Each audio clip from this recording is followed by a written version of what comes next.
you got to pay for premium to like upload a intro, don't you? We have it already. Oh, Yeah, so we're good. What's going on, everybody, and welcome back to Vinny's Corner. I'm your host, Vinny, and this is my co-host, Cove Blue, as we're going by this week. Not saying the White Sox sucks. Okay, so hopefully everybody has had a wonderful day, a good week so far. I'm just sharing this stuff on the socials for everybody. We're going to get into some fight reactions, because very obviously the fights this week were a little less than perfect, as a lot of you have heard. So I will be sharing my opinions on that stuff. And then from there, we're going to talk a little bit NBA, NHL playoffs. I'll give you the rundown on the fight schedule for this week. And of course, Coves questions will cover NHL playoffs and, more importantly, Major League Baseball. That time of year, guys. So, you know the deal. Thank you, everybody, for tuning in tonight. And welcome to Vinny's Corner. So, last weekend, we had the return of a few different fighters. We had Ryan Garcia, fresh off a 1-year suspension from performance-enhancing drugs, specifically a drug called Ostarine. Abysmal. So, I know usually I jump on ready to talk about how much I love boxing to you guys. What a terrible weekend of boxing it was. Well, at least Friday and Saturday. Let's say that much. Sunday was a different story. So, Friday night, Ryan Garcia had an opportunity to win the WBA 140-pound title, junior welterweight, and he was fighting Rolando Rolly Romero. Unfortunately for him, what a lot of people are saying, I don't know if it's true or not, it could be ring rust for a year off, but he looked like a completely different man than the guy who fought Devin Haney. So, I don't know, you call it ring rust, maybe it's lack of performance enhancement, but he looked terrible. Rolly had a game plan. He executed wonderfully. He is now the 140-pound WBA champion. The next fight up on that card was Devin Haney against Jose Ramirez. Some people actually thought Jose Ramirez won that fight. I would say Devin probably did, but with that being said, Devin basically spent his entire time running around the ring. It really wasn't an impressive return for him. He spent some of his off time working with greats like Sugar Shane Mosley, actually working on his power, allegedly. He was bigger, looked more confident when he stepped into the ring, but once he got in there, it seemed like he still had shell shock from the incident last year with Ryan Garcia. So that's 2 fights, not too amazing. The third match on this is the Times Square card, mind you guys, right? So this was like an epic first-time event, something that you've never seen before, something we may never see again in actual fact. But with that being said, Teofimo Lopez, champion, the ring champion, WBC champion. So he's been a unified champion. He's moved through weight classes. Teofimo is on his way to the Hall of Fame. He was giving a shot to undefeated interim champ Arnold Barboza from Golden Boy. Excuse me, I got to grab my drink. Yeah, we need that seltzer. in the mix. So, as I was saying, Teofimo was fighting Arnold Barboza. Now, Teo actually looked pretty great overall. He was pretty much untouchable the whole fight. Exactly kind of what I expected. Barboza did his best to get at him, but he really had a tough time. But where a lot of people felt Teo should have went for the stoppage, he did not. It was a little disappointing, to say the very least. So that did go to decision, but it was an 11-1 round. Like, he maybe lost 1 round in the fight. But this card was extremely uneventful for a Times Square card and for the level of hype that was built up around it. So the ring, in my opinion, gets an F on that card. The worst part about it was that they didn't have regular fans in there. There was media and then like boxing grades, and that's it. And, you do an event like Times Square, you could do this a lot better. So just one New Yorker's opinion, they bombed that. The fights were terrible, very, very uneventful. So this brings me to Saturday. A lot of you probably tuned in. Some of you did not, but I'm sure you heard. It was the return of Canelo Alvarez. So this time last year when Canelo was fighting, he didn't want to fight against a guy named William Skull, who was the mandatory challenger. So what he did is he vacated that belt. Now, William Skull ultimately won that belt over, the IBF title. So Canelo walked in as the WBA, the WBO, and the WBC champ, and the ring champ, and the IBF champ was William Skull, this Cuban guy, right? I know he doesn't sound Cuban, but when you hear him talk, he definitely is. So Cubans are known for their footwork and for a lot of movement, and that was exactly what the fight was. It was a lot of movement. It was a lot of running around. Canelo's the kind of guy who wants to fight somebody who stands in the middle of the ring and trades, and he wants more of a close quarters kind of fight. We definitely didn't get that. It went to decision. It was a clear decision for Canelo, but there was only something like 245 punches thrown the entire 12 rounds between two fighters. That's terrible. That's like an average of 10 punches a round. Definitely not an exciting fight. So overall, the first two cards of the weekend got a big fat F. Thankfully, the man to save the Cinco de Mayo weekend boxing was Sunday night, and the entire card was great. I'm not gonna bore you guys with every fight, but Naoya Inoue, the monster as he's known from Japan, returned to America for his first time in 5 years to fight. He got knocked down in fighting Ramon Cardenas. He got knocked down in the second round by a left hook. He has been hit by those lefts in a couple of fights, and that's always how he's gone down. Nonito Donaire caught him with one of those. So did Luis Neri. So this wasn't like a crazy thing to see. What's amazing is the man's resilience and how he bounces back from these things. So he bounced back. He put the work on Ramon Cardenas, and from that point, it was his fight. It was stopped, bit of an early stoppage in the 8th round, but overall, that was the fight of the weekend. So now coming up this weekend, guys, we've got lightweight. We've got excuse me, I can't talk. But El Vaquero, Emmanuel Navarrete, he's fighting this weekend against Charlie Suarez, and Ray Mortaya is also fighting again for the interim lightweight against Zar Abdullah. So those two fights are on. And then last but not least, you got Anthony Kakachi, known as the Apache. He's putting his belt on the line against Lee Wood. So there are a few boxing matches on this weekend. More importantly, this weekend for me, UFC's got a pretty solid card. Bilal Muhammad returns, putting his belt on the line against Jack Della Manana. I forget but it's Della something, right? So against Jack, right? But really, the fight I'm looking forward to is the co-main event. Valentina Shevchenko returns against Manon Ferrot from France. And then Jose Aldo is going to be on this card too. And who doesn't love a good Jose Aldo fight? So Jose Aldo is going to be fighting against Ayman. What's this guy's name? Ayman Zubaira, maybe?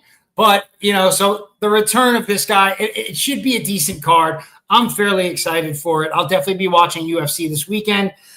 Tune in. Bilal's a good champion. Can be a little boring sometimes, but Bilal's got he's got crazy stamina. He's got crazy training, so it should be good to watch, for sure.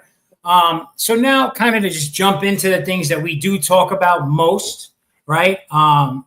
We've got some questions here from Cove on NHL, so we'll jump right into those, and then we'll segue over to the NBA. As you guys know, my Knicks are playing the Celtics tonight. It's a close game, but we have not had the lead at all thus far this evening. So, we'll see what happens. So what do we got, Cove? I know that we've had a pretty exciting NHL. The Golden Knights, my Golden Knights dropped the ball last night. They were up 2-0. They gave up 4 goals from that point. It's pretty tough. Pretty tough loss to start the second round against Skinner and the Oilers. I don't think anyone besides people from Edmonton like the Oilers. Right? So, Yeah. So we have some questions, for NHL? You'll have to read them off because I don't have them. I can only do when I'm here. I can only be live. I can't see. That's why I sent them to you. I got you. I got you. So, actually, this is kind of interesting. So, one of the things, okay, let me throw this up here. One of the things right off bat, and I actually wanted to just touch on this because it happened today, and I'm curious to know what people's thoughts are on it. So the Utah Hockey Club has decided on their mascot, their logo. They are the Utah Mammoth, right? So what do you think about that, Cove? I'm excited about it. Like I asked the girl from what she was like, eh. I'm like, that's such a girl answer, and the way I said it was because I'm like mammoth. Like it's cool to me, but she did. She was like, it's different. She said it was different, but I was like, I like it because it's different than what you traditionally get the hockey team. And I was telling her the story where I heard this one. I don't know if you heard this one, but the reason why they didn't get the Yeti was because Yeti coolers did not want to have a partnership with them. Apparently, Which is surprising, right? You know, you get a whole new fan base for your products with that, but it's okay. so they had to stick with Yeti. So I was hoping that they would go with the Outlaws, if I'm being honest. I like Yeah. that. And like, Utah is a part of the wild west of old heritage, old American heritage. So I thought that would have been really cool. But so, I got some information here that Cove sent my way, right? The name pays homage to the prehistoric mammoth, which clearly roamed the earth, over 10,000 years ago. But notably the Huntington mammoth, which was discovered in 1998. So the mammoth is featured with snow-capped peaks symbolic of Wasatch Mountains and a tusk shaped like a U, integrating the local geography and the history of the team's identity, which overall is pretty cool stuff. So one of the things that you put out here, do you think that the color scheme is going to bring a memorable, I guess, distinctive presence to the NHL? How do you feel about the New Jerseys? I kind of like them. They're very simple. They're very clean. They're very to the point. Like if you look at it, where you look at the last three expansion teams, the Golden Knights came out with very iconic jerseys, gold, red. They were very bold. They were out there, right? And Seattle, very sea. They went with a sea theme. Like they were very like close to home to what their jersey should have been. But I kind of do like the I don't know the color scheme because I like blue, obviously. But it's just like I just like the blue, the color blues that they've picked. I like the color scheme that they went with, and it's very neutral. It's like a very neutral color. Like it's just like I think it's it's not too dark, it's not too light, it's right in the middle. so what I like about it. I mean, they kept it classic, right? So I know they gave pretty names to it: salt white, rock black, mountain blue. Black and Yeah. white, black's my favorite color. You can't go wrong with black and white when it comes to jerseys. And then you add that light blue to kind of like highlight it. And that light Yeah. blue gives you the option for like a really cool alternate. So I definitely Yeah. like it. I think it's cool. The slogan, I guess, or the rally cry for them, Tusks Up, right? That's what they're going to go Yeah. with. So that'll be their hashtag next year, I guess. Um, Uh-huh. Makes sense, right? I got nothing. I got nothing against that, So for me, I think that it sounds kind of cool overall. I'm excited for them to have an identity. Utah Yeah. Hockey Club was like, so You can only go up from hockey club. that's It's what I mean. Like, I definitely don't see any issues with that. So just looking at today's questions and the direction that we're taking it, we got the Winnipeg Jets, the Maple Leafs, and the Oilers. Canada has a strong presence in the second round of the playoffs. Do you think, like, what are your thoughts on this? Is this a year that Canada brings the cup back up?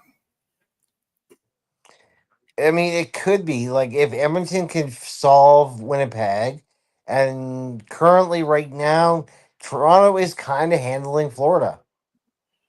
Like they won game 1 and they're leading in the third period going into game 2.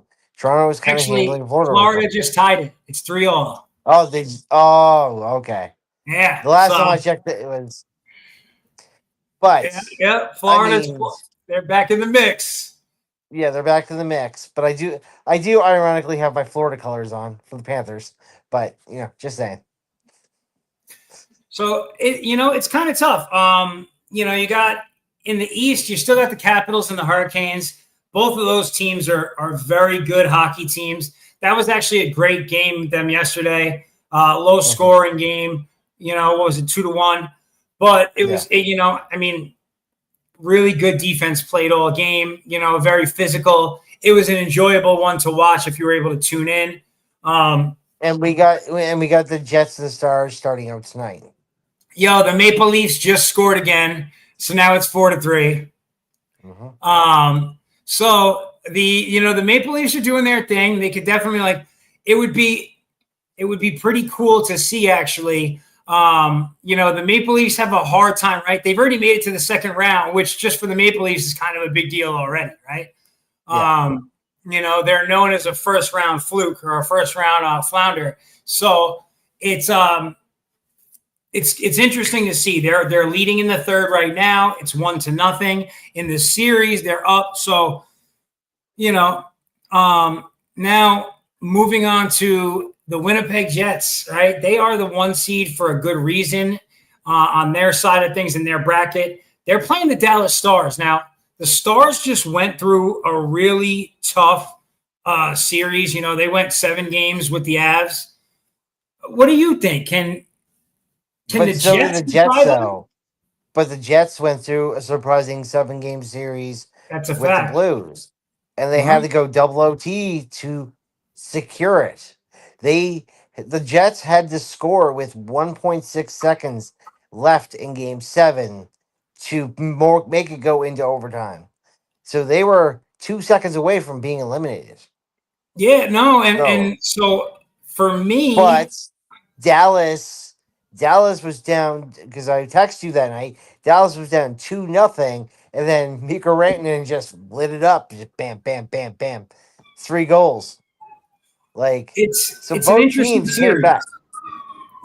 That series starts tonight, I believe, in like an hour or so, or maybe in Yeah, might even be sooner, but it starts fairly soon. I think game one, oddly, I think game one might be at Dallas. no, I think it's in Winnipeg. Oh, it is. It is. It's just the way they had the bracket set up that I was looking at it. It was wrong. Yeah, It would make sense because Winnipeg's the 1 seed. Um, yeah. so here's my thing, right? The damage that the Blues were able to do, and honestly, Bennington put on a really good performance. He wasn't able to get them through, but then when you look at a team like the Stars are aggressive. They're really good and real quick goal scoring, and then they've got Ottinger in goal. This For is going to be me, a very, very tight series. Both of them went Game Sevens. Both of them had to come back to win, so they both got something to prove. And I mean, like the Jets got really something to prove. Like Dallas has already won a cup. Dallas has already proven that they can be where they are. But Winnipeg, this has been a long time coming for Winnipeg to be where they're at. So they got really something to prove here, especially with this series. I Because feel like just saying, as we were just saying with the last question, if Edmonton can handle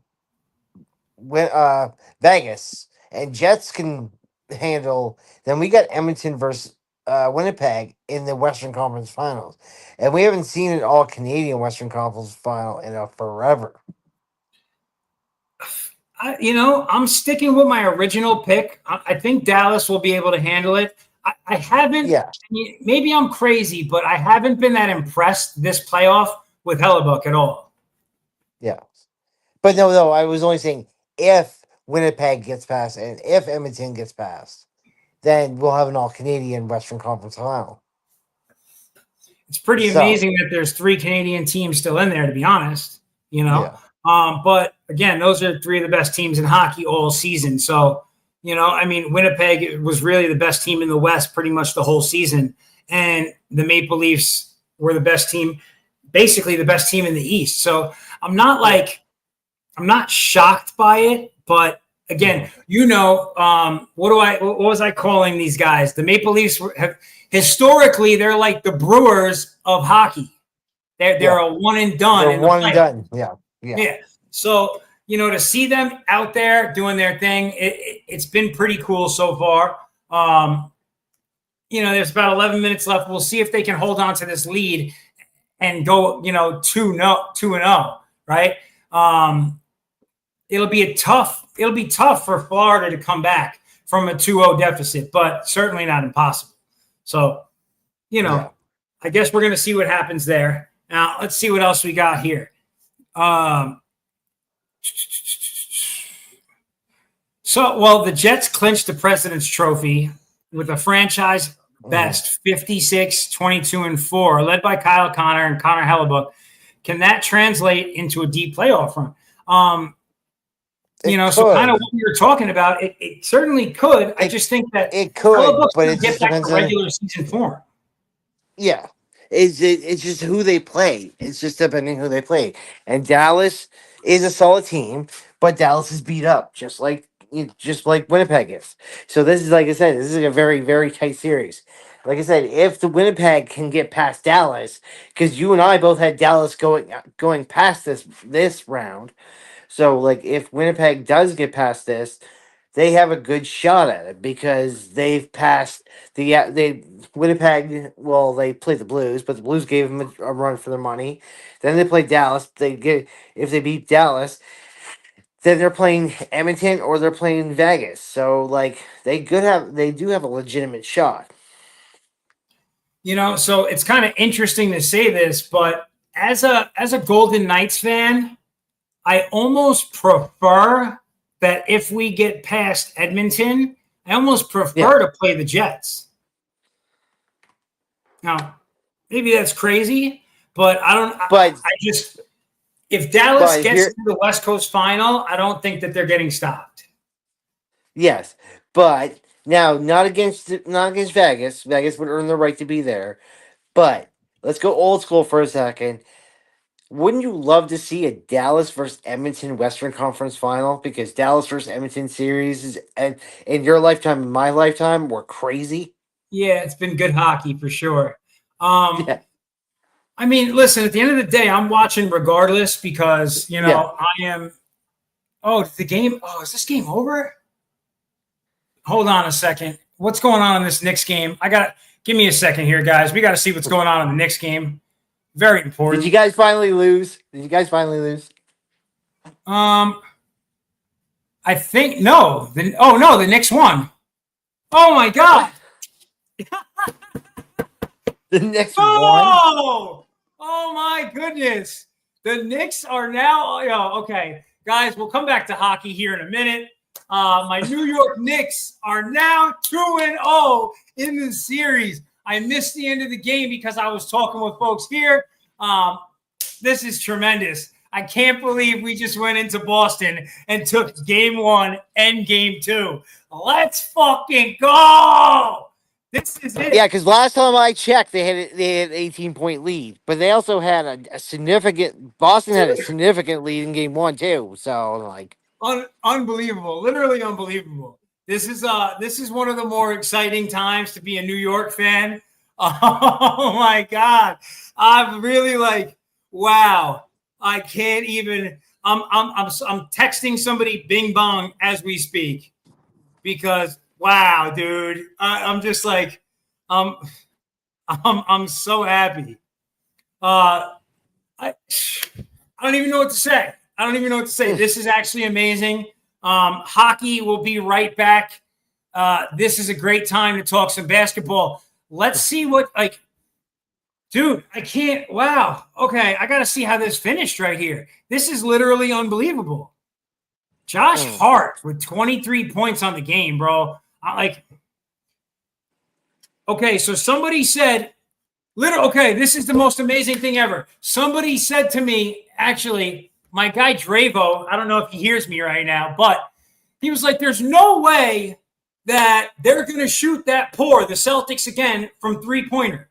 The Celtics shot 25% again from the three-pointer, and they live and die by the three, and yet again they died. by the 3. Tremendous. Yeah. That's absolutely awesome. Like, fantastic news. I couldn't possibly be more excited right now. Really unbelievable. And then to follow up this game, so the Knicks now have a 2-0 lead, right? Both games away. So for fans that are NBA fans, kind of an amazing thing. This hasn't happened in a very long time, if ever. Every single away game so far in the second round of the playoffs has been won by the visitor. So Indiana is 2-0 at Cleveland. The Knicks are 2-0 at Boston. The Golden State Warriors are 1-0 at Timberwolves, and the Nuggets are 1-0, and the Nuggets are looking to make it 2-0 right now, or shortly here, against the Oklahoma City Thunder. So this has been like a super exciting NBA playoff. This is one of the best ones I've seen in a while. I mean, obviously, I'm a Knicks fan, so I am pumped for it. Dude, it's I can't even believe it. Like, I looked up at the game and it was 85-87, and then we started talking about the Western Conference Final in hockey, and then I looked back up and I was like, wait, the game's over? What happened? Unbelievable. I can't believe the Knicks won. Like, absolutely ecstatic. This is awesome. This is a great thing. I'm going to be honest. I think that we're good enough to get to the Eastern Conference Final. I definitely think so. I feel great about this. I'm pretty excited about it overall. You still got to go through Indiana. Listen, Indiana still got to finish. We got to finish getting through the Boston Celtics. I'm not going to count the Boston. The Boston Celtics this season were the best away team in basketball. So when they come to New York, by no means do I just assume that we win games. We also lose important games at home. So I expect this series, it's not going to be like a sweep or anything, right? There's a very good chance this series still goes to 6 or 7 games, but the New York Knickerbockers are up 2-0. Fantastic news. Like I was saying, we do have the the Oklahoma City Thunder game coming up here in a few minutes against the Denver Nuggets. We'll see what happens. I mean, we have the guy who they're calling the the likely MVP in Shea Gilgeous-Alexander, SGA, on a very young Oklahoma City Thunder team, but that team is deep. They're well built. They have 68 wins on the season. But with that being said, the guy who I call the best player in the world, Nikola Jokic, Joker, is the leader of that team, and Westbrook has been playing awesome basketball, at least in game 1. So we're going to see where that goes. You know, pretty excited about it overall, but that is definitely a game to tune into if, of course, you are into basketball. Now, so I was just touching on how Indiana is 2-0. Going into the playoffs, they did a player poll. Okay, this is the best thing ever, right? They did a player poll, and the players of the NBA voted that Tyrese Halliburton, the leader of the Indiana Pacers, was the most overrated player in basketball. So they were literally chanting overrated at this guy. He gets the ball last second, hits the game winner from 3 in game 2. As Cavs fans are calling him overrated. Like, just unbelievable basketball that's been going on. Brunson was voted the clutch player of the year, but so far in the playoffs, besides Brunson, Halliburton has been Mr. Clutch himself. Indiana, and here's the thing: right now, the Cleveland Cavaliers are not fully healthy. So Darius Garland's been out. Evan Mobley didn't play in last game. So depending on what they have going on, it wouldn't be crazy to see the Cavs get swept. Okay. Just to be fair, we're not going to go repeat from last year because your Knicks lost to the Indiana because you guys were injured. And now I'm not going to credit Indiana winning against Cleveland because they're injured. Oh, no. Listen. Just so we're on the same page, I'm not one of those guys. I don't do this person was injured, that person was injured, that's why they lost. Oh, they shot bad that game. That's no. Right? But no, but the Knicks fans are gonna be, if Knicks and Indiana meet up, they're gonna be like, "Oh, we were injured last year. We're not injured this year." They're gonna talk about last year. Listen, that's okay. There are a lot of fans in sports that try and throw out this nonsense. Oh, well, they were injured. They this game they shot really bad. Like, mother, that's basketball. That's football. That's Yeah. baseball. Players get injured. You put together the best team you've got available and you go out and do your thing. That's it.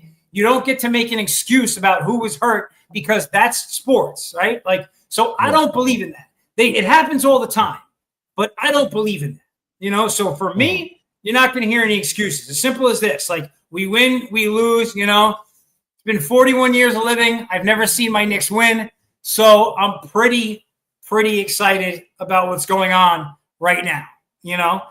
But I do like it as a New York fan. The most nerve-wracking thing that I could imagine right now is the Eastern Conference Final against the Indiana Pacers. Mhm. Like that scares the life out of me. No question about it. That team is built for the playoffs. They do amazing in the playoffs. People are talking about like, wow, like people were talking like they were going to get swept or they're going to get their butts kicked by anybody. They were in the Eastern Conference Final last year for a reason. They're Yeah. back here and 2-0 against the best team in the East all season for a reason. They are Mhm. legit. Whether it's Naismith, Nebhard, Siakam, Halliburton, that's a good team. And everyone on that team can shoot, and they've been doing their thing. So full credit to Indiana. Hopefully, if the Knicks and Indiana are playing each other, it's not going to be Reggie Miller on Basketball for TNT calling the shots, because that's the worst. Yeah. Like, the Yeah. last thing I want to hear is Reggie Miller talking about my Knicks, period. Right? So, got that basketball thing out of the way. Now, real quick on the hockey side of things, because we were in hockey and we kind of jumped ship because the New York Knicks just beat the Celtics 2 games in a row at home. Let's go. But now just looking at the conference, right? So we talked West, we talked some of the East, the Maple Leafs, right? And Florida. I want to see what the score on that game is. Actually, still 4-3, only 4.5 minutes left. What do you think about the Capitals and the Hurricanes? I think the Canes got them. I just don't know how they got them. I think the Capitals are just gonna. I thought Capitals were, but they played a very tough series against Montreal, and they got beat up by Montreal. And I think the Canes are just a lot more skilled. Like, And it's the easiest way I could describe it, right? In watching game one, right? The Caps put up 1 goal very early, but from mhm, that point on, it seemed like the Canes had them figured out.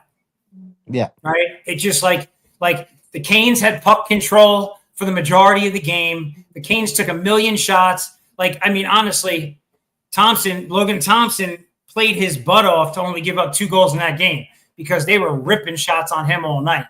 But but I that's the picked the thing is Capitals. the Carolina is like it's slow hockey. They'll let the first inning and a half. They'll let you guide the game, and then the last half they will pick it up. Cove's been watching too much baseball, as you guys can tell, because he just called a hockey period an inning. Don't worry, happens all the time. Dude, I did pick them. Like, originally, I picked the Caps to win, but just from what I saw on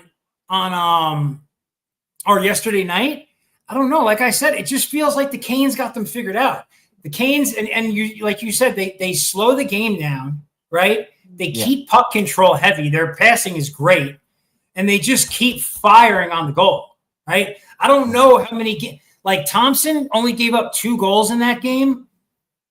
I don't know that he can keep that pace. yeah. There's no other way to say it. Like, They need But remember last a week, hat trick next game. remember last week when I was talking about it, I was like, I got the Canes and I got the Panthers.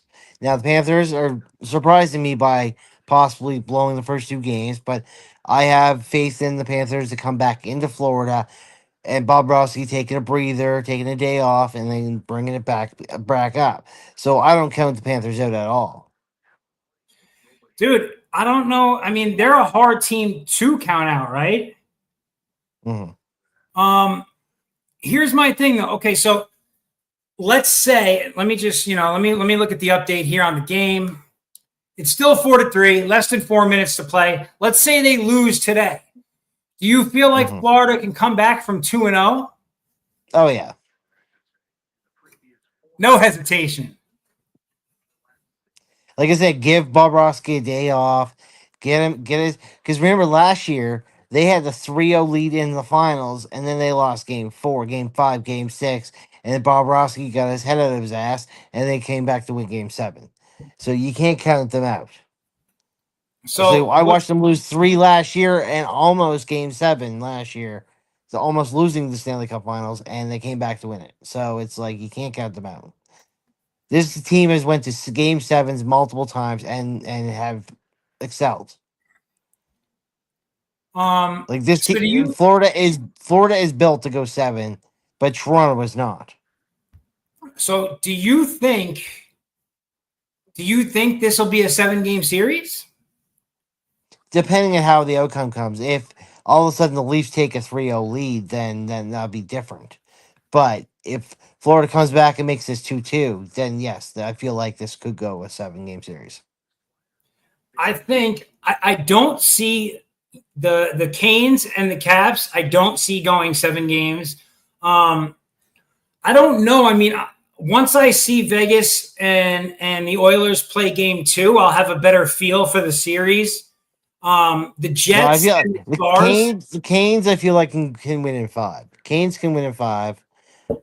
Florida could win in 7. Jets and Dallas, I feel like this is going to go 6. I 6 And the maybe. Vegas series, because I feel the Vegas series is going to go 6. That's I kind of feel like that too, and that's why I thought it would be 4-2 Vegas, and I that's still what I'm praying on. Um, you know, that first game just it went from 2-0 to 2-2 real quick, and then from 2-2 to 4-2 in like 0.2 seconds. I was Yeah. I just Vegas. Here's I don't know what the answer is. Vegas has been up and down all season. I would have been more confident if we had won the first game, right? Because Vegas is doing a lot of this, right? So losing that first game kind of puts us in the hole, I feel like, but we're going to see, we're going to see. It's definitely, it could go either way. I still think my Golden Knights are good enough to do it. So there was something that you touched on, right? The experience between Stone and Eichel, the experience there alone. Aiden Hill, I think that the dark horse is going to be Samsonov in goal, right? Because we need to be able to play Hill and Samsonov. Really, that's just that's been our recipe all season. So I think that we need him to be really strong in this series. But, we're going to see what happens. We're definitely going to see what happens. There's no question about that. All right. So Now before you go on the baseball, did you see the draft and who got the number 1 for NHL? no, I did not. The New York Islanders got the number 1 draft pick. Wow. So for those that don't know, I'm a New York guy originally. I was never a Rangers fan. I grew up as a New York Islanders fan. I actually like to joke that I'm the curse of the Islanders, right? They won their last Stanley Cup 4 months before I was born. They never won again. That's always been like kind of my joke. Just in moving to Vegas over time, the Golden Knights kind of took my heart, and I cheer hard for them. But the Islanders will always be that like number 2 spot for me, no question about it. So it's exciting. Now with the number 1 pick, Who is the guy coming out this year? I think it's a defenseman. I haven't really looked at it, but they said that they were looking at a defenseman being the number one draft pick. That'd be interesting. We'll have to look into that for next week for sure. We can talk a little bit more about that. So, Yeah, as you guys, look at the rankings, and the quick is Noah Dobson, who actually is an Islander, who actually is from Summerside, where I live, actually got named Team Canada captain. Team So like, Canada captain. Okay. so basically the Islanders took the show this week on being named team captain and also winning the number one draft pick. Oh, and you know what? Before we transition into baseball to kind of call it a day, for those folks who are NBA fans, Monday night, I believe it is, will be the 12th. That is the draft lottery, the Cooper Cup, or excuse me, Cooper Cup, the Cooper Flag Lottery, as they're calling it.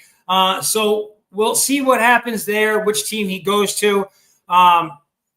Still going to be interesting. There's a lot of movement that could happen between now and then, but we'll see what happens. I'm pretty excited about it. I will be watching that. The NBA has gotten a hold of me this year for sure because I've got New York Knickerbockers fever. And then just last quick update. There's about 20 seconds left in the game. The Maple Leafs still control 4-3. So it looks like the Maple Leafs are about to go up 4-3 or 2-0 in the series, I should say. We'll see what happens. We'll see what happens from there. All right. So real quick on the baseball side of things, before we jump into any questions and things that we're directing, the Mets continue to cruise today. They're 24-14. They crushed the Diamondbacks 7-1 today. The Reds are beating the Braves right now 4-3 in the bottom of the ninth. The Orioles are losing to the Twins 2-5. Your Kansas City Royals are playing your Chicago White Sox. It's the top of the ninth. It's 2-1 Kansas City. The Rockies are actually winning a game right now against the Detroit Tigers. I'm in shock. So the Guardians won today, as expected, against the Nationals. The Astros beat the Brewers. The Cardinals blanked the Pirates today, 5-0. The Giants beat the Cubs. The Giants continue to cruise. They're 24-14. The Mariners beat the A's. The Dodgers absolutely assaulted the Marlins today. They won 10-1. They continue cruising. They're 25-12. Unbelievable. The Red Sox are 19-19, and they beat the Rangers today. And the Phillies blanked the Rays 7-0. My Yanks are tied 3-3. It's the top of the ninth. We'll see what happens there. I'm obviously nervous who wouldn't be nervous? Okay, we got out of the inning. So it's up to the Yankees now to put this away. We're 20-16. Today would be a great day to move to 21-16, 100% of the time. So we'll see what happens there. And so to kind of jump into our weekly questions, and this just helps to kind of guide us, guys. So can Detroit sustain their AL dominance? What do you think? They're losing right now to the Rockies, which it happens. So, I can't talk badly about them, but. No, they can. They can continue the dominance, but as we were talking, and yes, I am wearing KC. The KC game's going on right now. Now, KC, if they can get this win, KC, yes, they were 8-14. They were 8-14, but they have now won 12 of the last 14 games. So we got KC versus Detroit coming up this weekend. So KC could slide right into the top of the AL Central if they take 2 out of 3 out of Detroit. So the AL Central, for those that don't know, it's an extremely tight division right now. The Guardians have 22 wins. The only reason they're behind the Tigers is because they played 2 more games than them, and they've lost 2 of those games. The Tigers are 22-13, and then as Coves was saying, Kansas City Royals are 21-16. So it's definitely a possibility that they could get caught slipping. The big surprises to me in the conference are in the AL In the AL West, the Seattle Mariners stand at 22-14 right now, and the Athletics already have 20 wins this season, which, as a baseball fan, you'll love to see the Athletics, the displaced Athletics doing so well. So it's definitely been cool. Here's my question for you before we jump to Aaron Judge here. What are the Mariners doing so well? I think they finally figured out how to not really play ball, but I think their pitching rotation has kind of like figured itself out. Their batting has always been there, but their rotation's been just kind of eh. And I think the rotation has finally figured out how to get those wins. They just won their 9th straight game, right? So Yeah. they're basically they're almost the number 1 seed in that conference right now in the AL. Altogether, they're about a game out from, I can hardly talk, from the Detroit Tigers, but they've looked awesome. They came back from 5 runs against the Oakland A's in their last game, which was pretty awesome. And the A's, I give them the most credit because the team, they've made some good moves in the offseason. The team doesn't have a real home. They're playing in like a AAA park in Sacramento at the moment, waiting for their move, which is no time soon, to Las Vegas, and they continue to win. So, they're pretty awesome to see. All right. So Aaron Judge is off to a remarkable start, leading the AL with a batting average of .412, OPS 1.275, and 34 ribbies. But the Yankees face pitching challenges. And trust me, I know that better than anybody.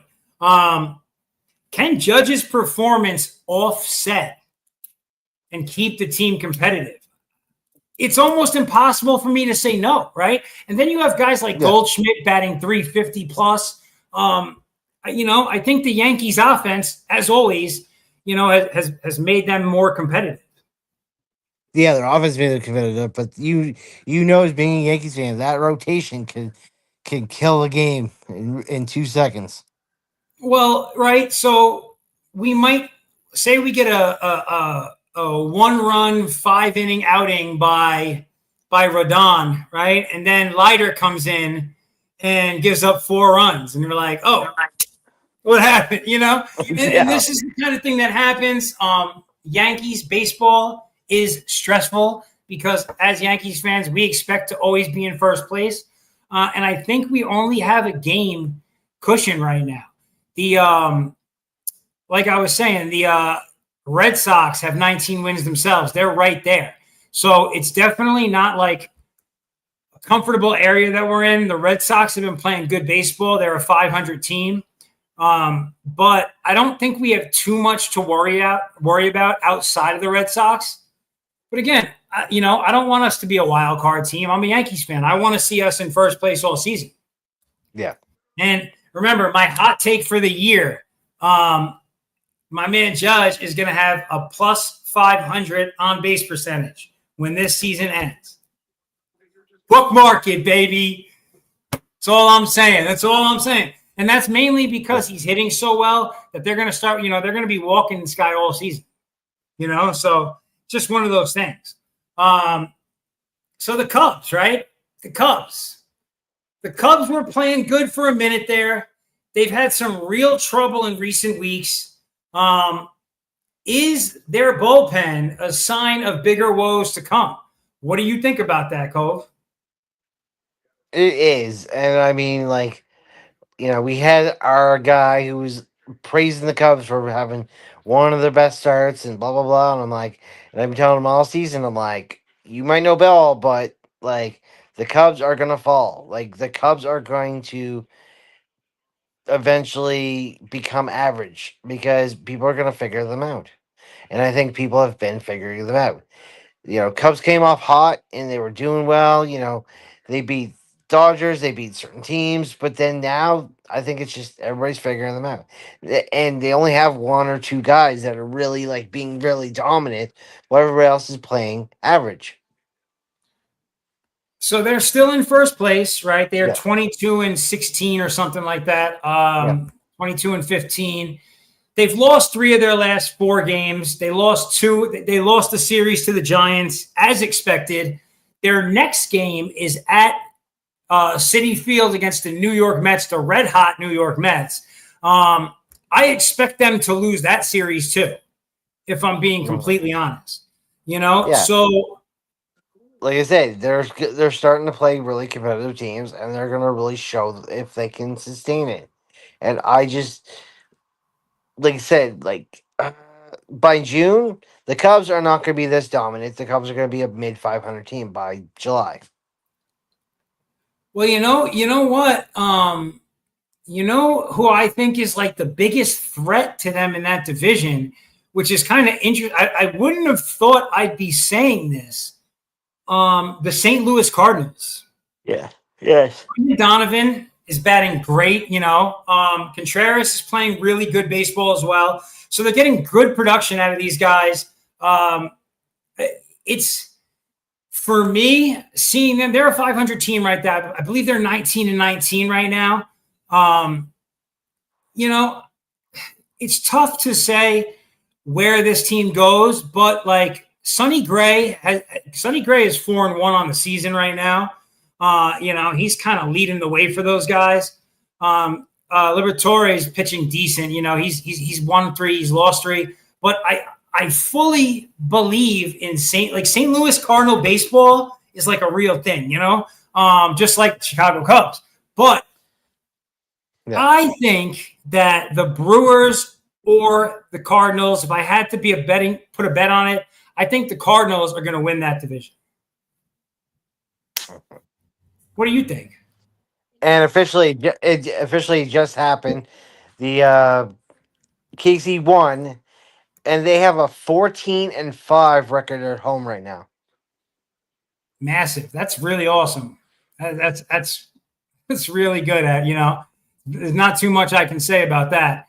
The Yankees are still playing. They're going into the 10th inning, 3-all. Dude, 14. So the Yankees are 12-8. But yes, Is the best record I at have home. I have the Cardinals being the sneaky team. I was saying it all this season as we kept going weeks and weeks and weeks on my show, your show. I think the Cardinals are going to be they're going to be a deep threat come July, August. The Cardinals are 15-6 at home. Yeah. Take note of that. So if you're a Cubs fan, don't Mhm. think you guys got an easy road at all.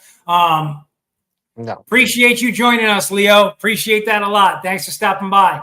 But yeah, like when it comes to the Cardinals, that's a sneaky good team, and their home record says so. They got to get it together on the road, but that's definitely a team that I could see causing some ruckus down the road. So let's see what we got. MLB's 2025 rule changes, stricter penalties for infield shift violations, expanded replay reviews, aim to enhance gameplay. How do you feel these adjustments are affecting team strategies and game outcomes thus far for the first half of the season? Well, and different ones, like just quickly on it, like the pitch count, I think people have adjusted to it. I think the line shift, people have adjusted to it. It's helped left-handed hitters way better. So I think everybody's adjusting to it. So I think the reality is everybody's just adjusting to these new rules. And I was skeptical in the last few years about a lot of these changes, but as I watch games every night, the game hasn't changed for me. Just the rules have. The one thing I've noticed this season, and I could be crazy, but it seems like teams are scoring a lot more runs, right? Mhm. Like there's been a lot of games where like there have been a lot of 10 plus run games by teams across the board this season. There have been several 20 plus games. Yeah, but if you think about 3, 4 years ago when they didn't have this pitch count, you could have a pitcher who would sit there for 5 minutes just throwing every 45 seconds, like slowing it down. And when you slow it down, the batter gets antsy. And he might swing too fast, he might swing too slow. But now it's all timed. So I think it doesn't give the chance for like the pitchers to slow down, which is a faster ball, and the batters aren't taking their time. They're not up there for 5 minutes waiting for all these like an 18 hit, at bat. So I think it's faster and it's stronger because the guys are going to be able to hit better because they're not getting as tired by just sitting in the box too long. Think I like what I've seen so far. Because and I don't know if it's just the rule changes or what, but like I said, it seems like the game's moving faster. A lot more runs are being scored. Batting averages are up.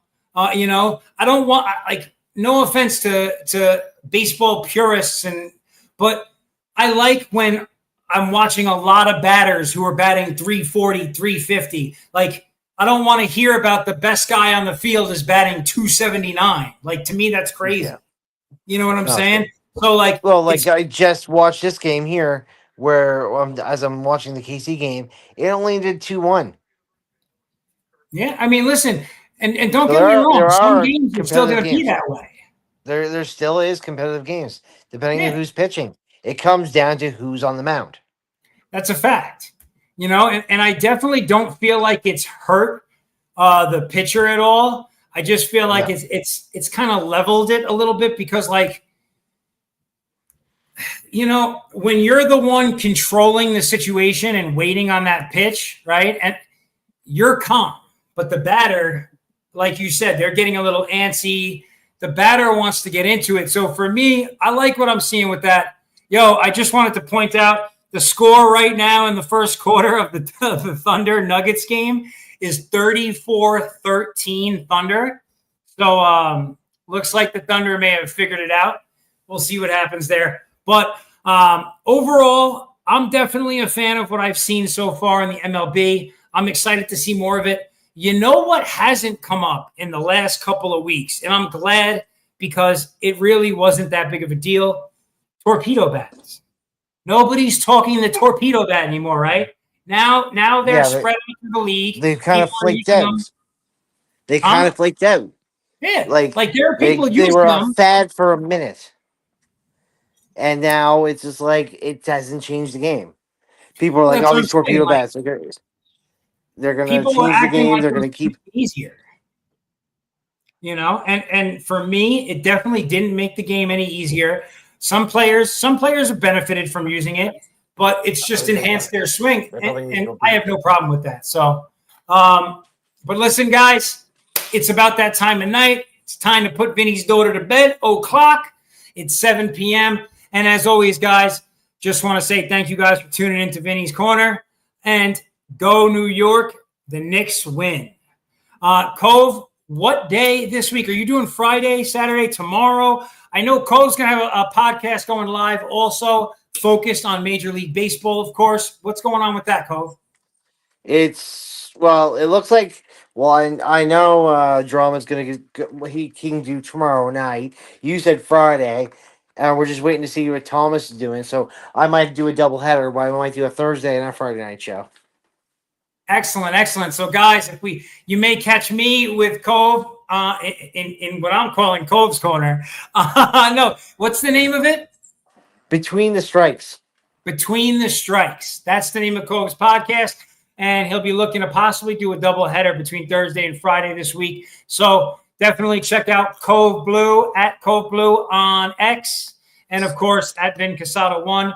And you can also check out I Have Vinny's Corner. And starting this week, Vinny's Corner episodes will be available on Spotify. And we'll be coming to you very soon on Apple Podcasts as well. Thanks for tuning in, guys. Have a safe night. We'll talk to you next week.